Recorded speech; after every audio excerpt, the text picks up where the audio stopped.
when you are just shaming yourself because you don't think it's the way something's supposed to be done and it's not hurting anyone, what is it for?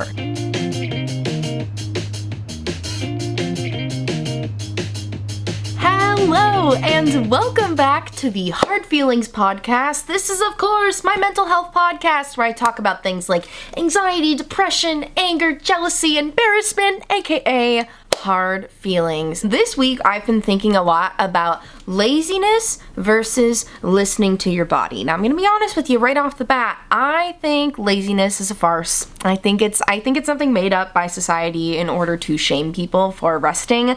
I think tiredness is always a symptom of something else. It's never a choice to be tired, right? Try to think back. Have you ever actively made the choice to be tired? No. You're either tired or you're not tired. Like that is just, it's not a choice to feel tired or not feel tired, you know? It is affected by a lot of other things. So why do we still throw this word lazy around so much, especially towards ourselves? I know I very rarely am wanting to call other people lazy, but I love to call myself lazy. I love to shame myself for taking a little extra time to rest. I remember when I used to sleep in, I would have to spend the whole rest of the morning shaming myself for how much I slept in. And you know what that doesn't do? Anything. It does nothing. Shaming yourself for time that is already gone by, it just really doesn't do anything at all. And in fact, it just drags you further down because now you're focusing more on that than you are with enjoying your day going forward. You know, you're staying stuck in the past instead of letting yourself move forward. And the reason I wrote in my notebook lazy versus listening here is because I really do think the word laziness is often misplaced with paying attention to your body. You know, like, yeah, some afternoons you need to sit on the couch and you might feel like, oh, I'm being lazy, I should be doing this thing, but sometimes the thing you need to do is rest. I am really bad about that. On the weekends, I try to be so hyper productive and take care of all of my household tasks that I don't have as much time to during the week.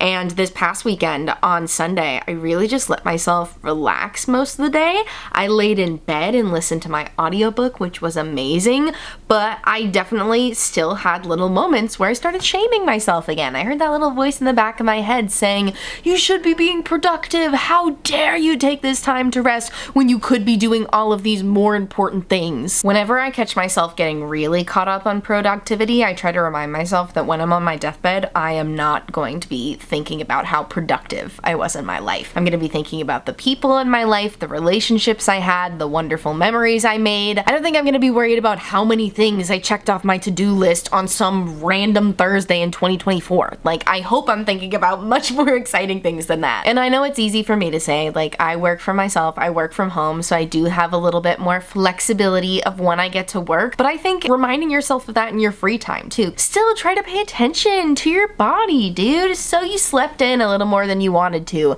Your body probably needed the rest. I started going to therapy for the first time in college, and I remember saying to the therapist, because I used to really nap a lot when I was younger. Honestly, until a few years ago, I would be so exhausted throughout the day. I would just need a nap at some point. I remember coming home from high school and taking a quick half-hour nap before I had to go to my dance class.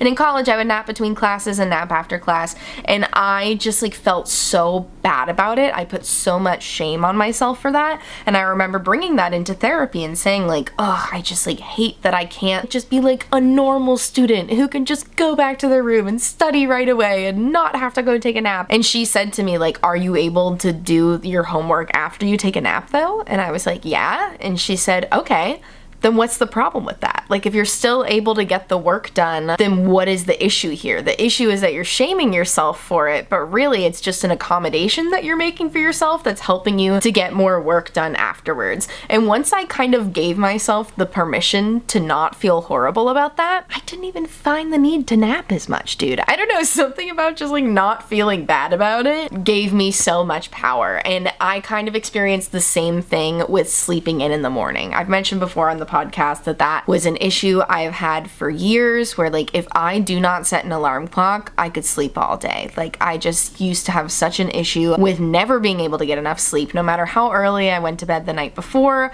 I just really struggled with sleeping too much, you know, sleeping more than the average amount. And it wasn't until I stopped shaming myself about it and stopped setting 100 alarms in the morning. Oh my gosh, for years I set alarms every 5 minutes in like a 2-hour span because I wanted to really make sure I didn't oversleep. But then what happens is you snooze all of them and they all start going off every minute and it's horrible. It's horrible. But since I stopped doing that and started setting one alarm in the morning, I wake up before my alarm every morning now. So that's pretty freaking cool. It's amazing what the removal of shame from a situation can do for you. Like, it's like once you remove the shame, you don't even need that accommodation as much because you feel like, I don't know, a life without shame is really wonderful. And here's the thing, I know shame, like all emotions, is important. Shame is what keeps us from running nude through the streets. Like, we need a little bit of shame to keep us from scaring the neighbors, but most of us have way too much of it. Most of us have a lot of our shame around productivity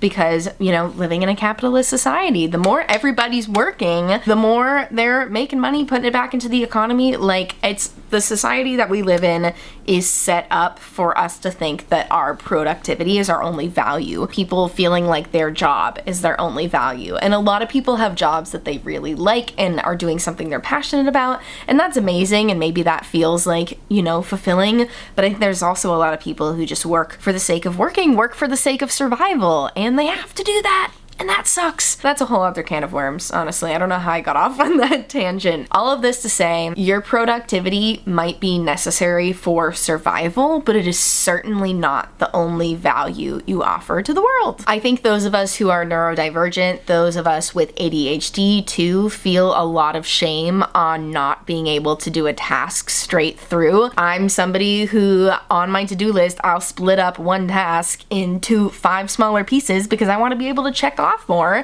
and because I want to be able to take breaks. And I'm in a privileged position where I work for myself and I work from home, so I can work at different parts during the day, work on different days of the week. But for a long time, I shamed myself for that, which is so annoying. Like I said, I'm in a very privileged position, and to then be just putting shame on myself for being in that position and not doing things like how they're traditionally done, who is that doing any good for? That is one of the best things I've learned out of therapy, is that like when you are just shaming yourself because you don't think it's the way something's supposed to be done and it's not hurting anyone, what is it for? What is it for? I like taking an extra long walk in the morning before I start my work for the day, and I used to feel bad about that. I would come back afterwards and go, oh man, look at all of these other people online who have already posted today and they've already accomplished so much. I look at people's Instagram stories and see, oh wow, they've already been to the gym, they've already done this, they've already done that. Who cares? They're not me. I'm not them. I have a routine that works really well for me and lets me feel really fulfilled. So I'm gonna keep doing that. You know, we say all the time, I say all the time on here, you can't pour from an empty cup. I'm sure we've all heard that a million times over, but I think some of us have in our head that you can fill up your cup too much. And dude, it's literally not true. Like, you cannot fill up your cup too much. I don't believe it. Everybody I know who takes time for self-care, like takes all the time that they can to take care of themselves and listens to their body, is putting out incredible stuff into the world, because the more you fill your own cup, the more you take care of yourself, the more you're in the best possible headspace to create, to produce, and things that actually feel fulfilling for you. You know, it might also be the case that if you give yourself lots of time for rest, you're gonna be more productive, even though I hate the word, you're gonna be more effective. Let's say you'll be more effective, efficient at work. But I think the even more wonderful effect of being well rested is how you put out energy to other people in your life. You know, how often do you run into somebody who's really tired and they might be a little snippy? You yourself, if you're really tired, you might be a little snippy with people. You might say something that, had you not been tired, you wouldn't say before. I think we can all agree that we're better versions of ourselves when we're well rested. So why do we view resting as laziness? Like, you cannot rest too much. If your body is needing this rest, it has to be for a reason. For me, the reason my body was needing so much rest is because I was shaming myself for sleeping 1 minute past my first alarm. My brain told me you've already failed once you've snoozed the first alarm, right? So why bother getting out of bed now? Because of that shame, that self-inflicted shame, the problem became worse. You know, the issue of me oversleeping became even more exaggerated because of the shame I put on it. And like I said, it wasn't until I removed that shame that I started being able to get out of freaking bed, dude. Removing the shame from a situation is a game changer. At the end of the day, I hope what you take away from this episode is that laziness or tiredness is indicative of another emotion, much the same way that anger is. You know, we always say you're not angry for no reason. You're angry because your sense of social justice has been violated. You're angry because somebody has violated a boundary with you. Like, anger pops up because your needs aren't being met. So I think if we start to treat tiredness the same way,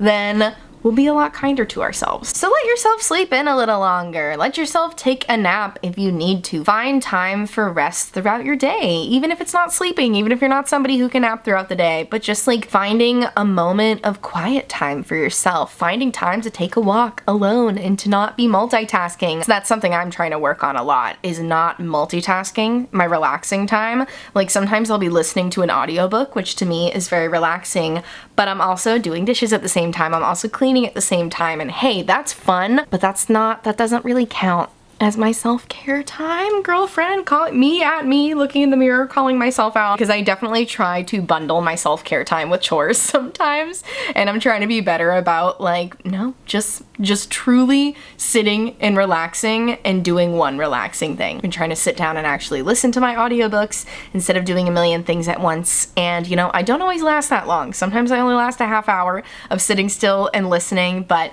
hey, that's a big improvement from before when I was doing none of that. I truly believe, like, if you're sitting and scrolling on your phone, or sitting and like watching TV and scrolling on your phone at the same time, like, as much as I need my multiple forms of media when I'm trying to focus on something, when I'm trying to relax, the multiple forms of media definitely does not help me relax. Keeps me on a buzzier wavelength when I'm trying to get to a lack of buzz. Whatever the opposite of buzzy is what I'm trying to achieve when I'm trying to relax. And when I've got my phone and my computer and the TV on, how can I possibly relax? I think it's also reframing the language, you know, instead of calling it a lazy day and associating that shame with taking time to rest for yourself and not doing any productive tasks. Maybe try calling it a self-care day, self-love day. I've heard some people call them rot days, which is really funny because the only idea is to just like rot in bed or rot on the couch and just like be totally chill and totally relaxed. But whatever you want to call it, don't associate shame with it, because then it doesn't count. It's as if the rest doesn't count if you shamed yourself for it. That's what my therapist said to me when I was telling her I was feeling bad about taking these extra long walks in the morning and then feeling like I was behind on work after that. She was like, if you're gonna do that, which is something she said scientifically, like walking can actually give you energy to do your tasks, and it does for me when I don't shame myself afterwards. But yeah, if you allow yourself to make yourself feel bad about wasting time, then you're just actually wasting more time. You weren't wasting time before because you were doing something that was good for you, that you were enjoying, but now you're wasting time ruminating on it. And as an anxious girly, I do be ruminating. I do spend too much time ruminating on things that I could have done better, ruminating on the past. And shame ties into that, dude. Shame and ruminating go hand in hand, and we don't need it. We don't need it. Like I said, shame is important. Shame keeps us from doing inappropriate things, but you don't need as much. You don't need as much of it as most of us have. All right, everybody, it's time for the mental health bop of the week. I told you in last week's episode that it was probably going to be something from the Tortured Poets department, and wouldn't you know it, I have been listening to nothing but the Tortured Poets department by Taylor Swift. I like all of it. It was so hard to pick a song for this week because I'm like, there's so many freaking mental health bops on this one, but I think I gotta go with Who's Afraid of Little Old Me. I loved this one instantly. It's a little spooky, which of course is very my vibe. So I leap from the gallows and I levitate down your street, crash the party like a record scratch as I scream, Who's afraid of little old me? I'm literally picturing her like ghoul self from the Look What You Made Me Do music video, just like rising up the street and scaring everybody. And when I first heard this song, I was like, this is the song for the people pleasers. This is a people pleaser anthem. This is a song for the people who repress all of their feelings, all of their hard feelings, feelings of anger and sadness and resentment and jealousy, and we push them down because we want to just be this like perfect, angelic, perfect good girl version of ourselves. But then something happens to cause you to break. One of the lines in here is it a wonder I broke? Let's hear one more joke. And for her, she's referring to like, you know, the way the media joked about her being a serial dater, and they joked about her social behavior and everything. She also has a lyric where she says, if you wanted me dead, you should have just said, nothing makes me feel more alive.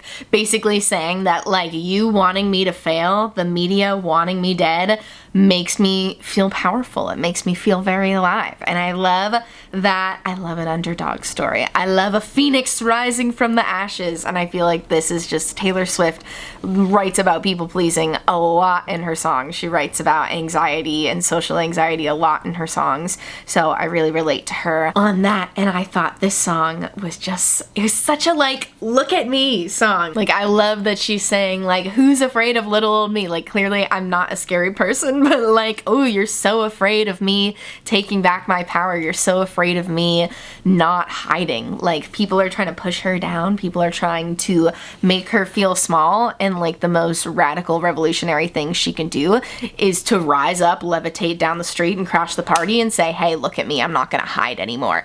And I love that for her. This song is an anthem and I can't wait to keep playing it. Also, tell me what your favorite song off the Tortured Poets department is, including the anthology, because it's gonna take me a while to pick a top 5. All right, everybody, I think that brings us to the end of this week's episode. I hope if nothing else you will take away from this, next time you are shaming yourself for being lazy, just take another minute to think about why you might be feeling so tired. Even just introducing the word tired over lazy, stopping yourself and saying like, nope, we're not gonna shame myself right now. Let's give me some grace. Let's try to work through these feelings. Let's try to think through these hard feelings and find out why I'm feeling this way. And then freaking accommodate myself the best that I can instead of shaming myself. That is what I hope for you. That is what I hope for me. And I thank you so much for listening to yet another episode of the Hard Feelings podcast. I appreciate you so much. I will put all the makeup details down below. I have a fun little watercolor eye look on today. It's very cute. Check out the description box for the song I mentioned for Who's Afraid of Little Old Me. I'll link that down below. More episodes down below. My description boxes are always super loaded full of good stuff, so definitely go read it. Subscribe, follow, rate, review, do all the things, and I will talk to you next week with a new episode. Bye. Take care of yourself.